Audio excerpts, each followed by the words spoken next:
Welcome back, everyone, to the deep dive. This time we're going on a journey. A journey. Yeah, a journey back in time. We're going all the way back to ancient Israel Oh, okay. I see. to explore a fascinating idea from the book of Leviticus, Interesting. chapter 25. We're diving into... Leviticus. Yeah. That's an interesting choice. It really is. It's the year of Jubilee. And Oh, okay, Jubilee. buckle up, because it gets pretty wild. It's like, Yeah. imagine if every 50 years, poof, all debts are forgiven. Oh.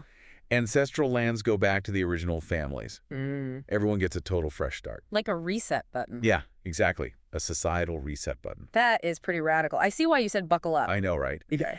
And what's really fascinating is that this ancient text... This is from like thousands of years ago, right? Yeah, way back. Wow. It's basically a blueprint for a society that prioritizes...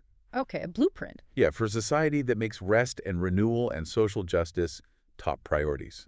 It really makes you think about how we structure our own societies today. And our economic systems. Yeah, absolutely. It's all connected. So before we jump into this whole Year of Jubilee thing, Okay. let's talk about what happens before it. Okay, the lead up. Yeah. Every 7 years, there's this thing called the Sabbatical Year. Sabbatical year. Yeah. The land was supposed to just lie fallow. So, like a break for the land. Exactly. And people and animals get a break from all the work they normally do. Wow, everyone gets a break. That's kind of nice. I know, right? And even the grapes from the untended vines. Untended, like no one's taking care of them. Yeah. They just let them grow wild. Awesome. And those grapes were supposed to be shared freely with everyone. Huh. So like a redistribution of resources. Exactly. So it was this time for rest and reflection, but also for making sure everyone had what they needed. That's really interesting. It connects to a lot of modern ideas. Oh, yeah. Like what? Well, think about sustainable agriculture. Okay, yeah. That's all about giving the land a break so it can stay healthy. Right. And then there's this growing awareness of work-life balance. That's huge these days. It is. People are realizing they need time to rest and recharge. Totally. So it's like this ancient text was onto something, right? Maybe they were ahead of their time. It makes you wonder, could we benefit from a more cyclical approach to work and rest today? That's a good question. Could we? And should we? Would it help us be more productive and less burned out? Maybe even help the environment, too. Possibly. It's Yeah. definitely worth thinking about. Absolutely. It's like hitting the reset button every 7 years for ourselves and the planet. And then, get this, every 50 years, it's like that reset button. The one we were talking about before. Yeah, but it's on a much grander scale. Boom. All property goes back to the original families. Wait, really? Like all property? All property. Debts are completely erased and indentured servants are set free. Wow, that's a huge shift in wealth and power. It's a major redistribution. Talk about radical. That's putting it mildly. What was the thinking behind that? Like, why did they do that? Well, the Year of Jubilee was all about breaking those cycles of generational poverty. Okay, breaking the cycle. It was about making sure that everyone, no matter what their circumstances, Everyone gets a chance. had the opportunity to regain their footing and build a good life. That's a really powerful idea. It really is. It was this recognition that economic systems... I mean, back then, they knew. Yeah, they knew systems can get out of whack. And create inequality. Exactly. And that sometimes you need a major realignment to make things fair again. A realignment, like a correction. Yeah, a correction to make sure everyone has opportunity. That's fascinating. It really challenges our assumptions about property and economics, doesn't it? It definitely does. I mean, could we adapt something like this to address wealth inequality today? Could we? I mean, it's a big question, right? A really big question. Huge. But it's worth exploring. What if we thought about debt relief and economic policy through this lens? A lens of fairness and opportunity for everyone. Exactly. But definitely food for thought. Big time. It's like this ancient text is prompting us to ask... To ask what? To ask whether our current systems are actually serving the common good. Or if they're just perpetuating cycles of advantage and disadvantage. Exactly. And that's the question we need to be asking ourselves. Yeah, and it goes deeper than just the economics, too. Oh, how so? Leviticus 25 has all these specific instructions for how you're supposed to treat people in need. Interesting. Like usury. Okay, usury, that's when you charge crazy high interest on loans, right? Exactly. It was totally forbidden. Well, really? So they were against that even back then? Totally. There was this big emphasis on providing for the poor, even if they were complete strangers. That's pretty remarkable. I know, right?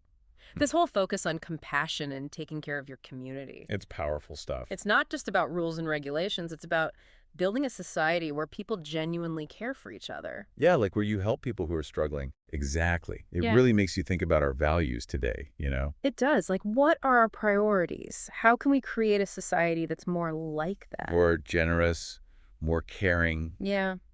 What would it look like to have stronger social safety nets? And ethical lending practices that protect vulnerable people. Right, exactly. It's a big challenge. It is.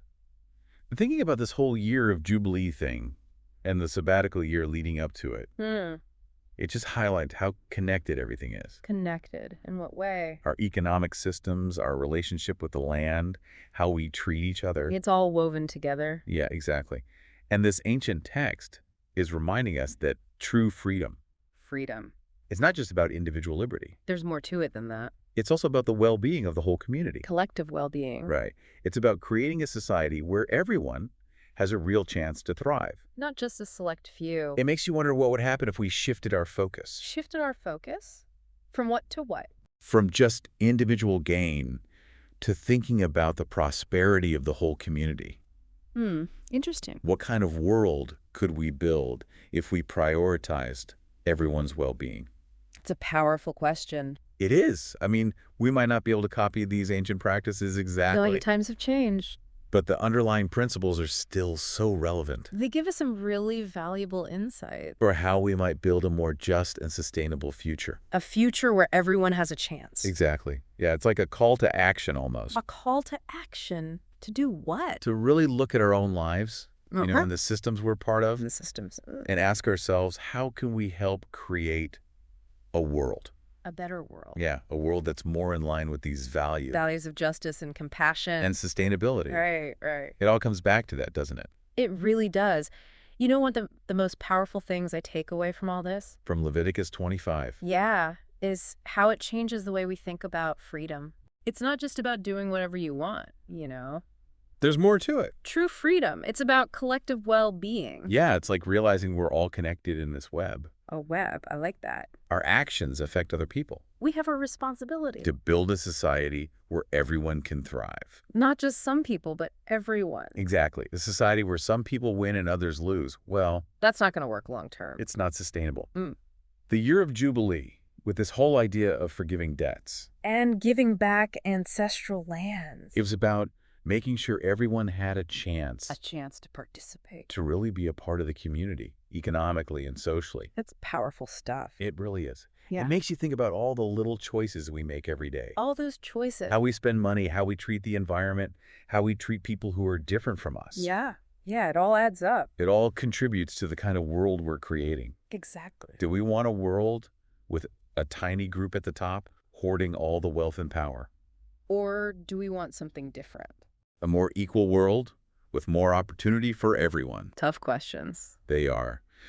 You know, I've got to say, this deep dive into Leviticus 25, Yeah.